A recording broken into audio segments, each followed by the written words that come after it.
നമസ്കാരം, നവമി കിച്ചണിലേക്ക് എല്ലാവർക്കും സ്വാഗതം.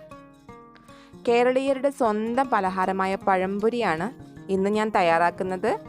അരിപ്പൊടിയും ബേക്കിംഗ് സോഡയും ദോശമാവ് ഒന്നും ചേർക്കാതെ തന്നെ വളരെ ക്രിസ്പി ആയിട്ടുള്ള പഴംപൊരി നമുക്ക് രുചികരമായി തന്നെ തയ്യാറാക്കിയെടുക്കാം. എങ്ങനെയാണെന്ന് നമുക്ക് വീഡിയോ കണ്ടു നോക്കാം. ആദ്യം നമുക്ക് മാവ് തയ്യാറാക്കാം. അതിന് വേണ്ടിയിട്ട് ഒരു ബൗൾ എടുക്കാം. അതിലേക്ക് 1 കപ്പ് മൈദ ഇട്ട് കൊടുക്കാം. ഇതിലേക്ക് 1/4 ടീസ്പൂൺ മഞ്ഞൾപ്പൊടി, ഇത് പഴംപൊരിക്ക് നിറം കിട്ടാൻ വേണ്ടിയിട്ടാണ്. 1/4 ടീസ്പൂൺ ഉപ്പ്, മധുരം ഒന്ന് ബാലൻസ് ചെയ്യാൻ വേണ്ടിയിട്ട്. ഇനി ഇതിലേക്ക് 3 ടേബിൾ സ്പൂൺ പഞ്ചസാര ചേർത്ത് കൊടുക്കാം.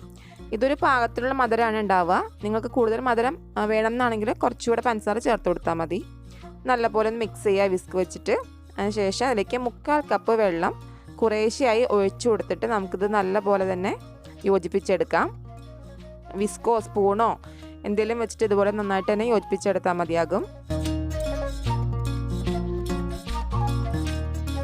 ഇത് കട്ടയൊന്നും ഇല്ലാതെ നല്ല സ്മൂത്തായിട്ടുള്ള ബാറ്ററായിട്ട് വേണം യോജിപ്പിച്ചെടുക്കാനായിട്ട്.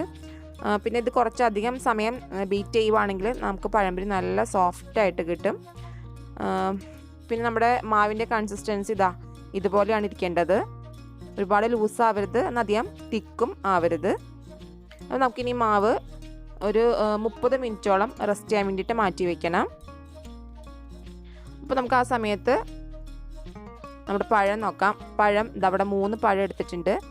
ഇത് അത്യാവശ്യം നന്നായി പഴുത്ത പഴം തന്നെയാണ് എടുത്തിരിക്കുന്നത്. പഴംപൊരിക്ക് നല്ല പഴുത്ത പഴമാണ് നല്ല ടേസ്റ്റ് ഉണ്ടാവുക. അപ്പോൾ ഇതിനി നമുക്ക് വൃത്തിയാക്കി തൊലിയെല്ലാം കളഞ്ഞ് മുറിച്ചെടുക്കാം. അപ്പോൾ ഞാൻ ഒരു എടുത്തിട്ടുണ്ട്. അതിൻ്റെ 2 അറ്റത്തുനിന്നും ഇതുപോലെ മുറിച്ച് കളയാദ്യം. നമുക്കിത് തൊലി മാറ്റാം.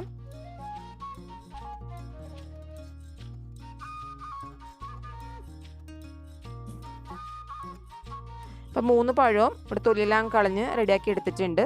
നമുക്കിതിനി സ്ലൈസ് ആക്കി എടുക്കണം. ഇത് മീഡിയം സൈസ് പഴമാണ് എടുത്തിരിക്കുന്നത് ഞാൻ, അതുകൊണ്ട് ഞാൻ 3 സ്ലൈസായിട്ട് എടുക്കുന്നുള്ളൂ. ഇച്ചിരി വലിയ പഴമാണെങ്കിൽ നിങ്ങൾക്ക് 4 സ്ലൈസൊക്കെ ആക്കി എടുക്കാം. പിന്നെ നീളം കൂടുതലുള്ള പഴമാണെങ്കിൽ 2 മുറിച്ച ശേഷം സ്ലൈസ് ചെയ്താലും മതിയാകും കേട്ടോ.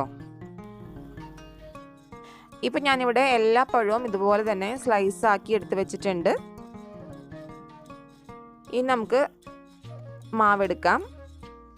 ഇപ്പം മാവ് 30 മിനിറ്റോളം ഞാൻ റെസ്റ്റ് ചെയ്യാൻ വച്ചിരുന്നു. ഇനി ഇതൊന്നും കൂടെ ഒന്ന് നല്ല പോലെ തന്നെ ബീറ്റ് ചെയ്തെടുക്കാം.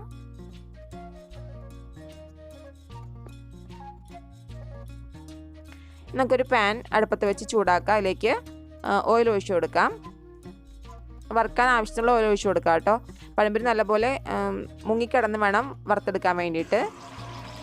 പിന്നെ എണ്ണ ചൂടായെന്ന് അറിയാൻ വേണ്ടിയിട്ട് അതിലേക്ക് 2-3 തുള്ളി ഇട്ടിച്ച് കൊടുത്ത് നോക്കുക. ഇങ്ങനെ പെട്ടെന്ന് പൊങ്ങി വരുന്നുണ്ടെങ്കിൽ എണ്ണ ചൂടായിട്ടുണ്ട്. ഇനി നമുക്ക് ഓരോ സ്ലൈസ് പഴമായിട്ട് മാവിൽ മുക്കിയിട്ട് എണ്ണയിലേക്ക് ഇടാം. ഒരു പഴം പീസ് എടുത്തിട്ട് നല്ല പോലെ തന്നെ ഇത് കോട്ട് ചെയ്തെടുക്കാം മാവ്. എന്നിട്ടത് എണ്ണയിലേക്ക് ഇട്ട് കൊടുക്കാം. പിന്നെ എണ്ണയുടെ ചൂട് നമ്മൾ പ്രത്യേകം ശ്രദ്ധിക്കണം. ഒരു മീഡിയം തീയിലിട്ട് വേണം നമ്മൾ പഴംപൊരി തയ്യാറാക്കാനായിട്ട്.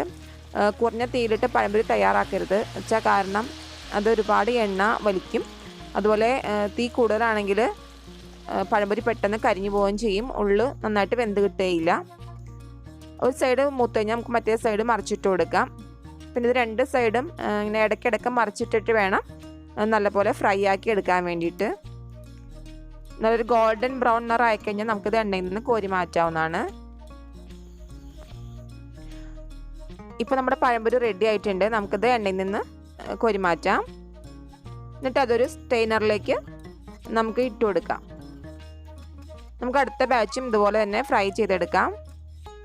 അപ്പോൾ നമ്മുടെ ടേസ്റ്റി ആയിട്ടുള്ള പഴംപൊരി തയ്യാറായിട്ടുണ്ട്. നല്ല ക്രിസ്പി ആയിട്ടുള്ള പഴംപൊരിയാണ് കേട്ടോ ഇത്.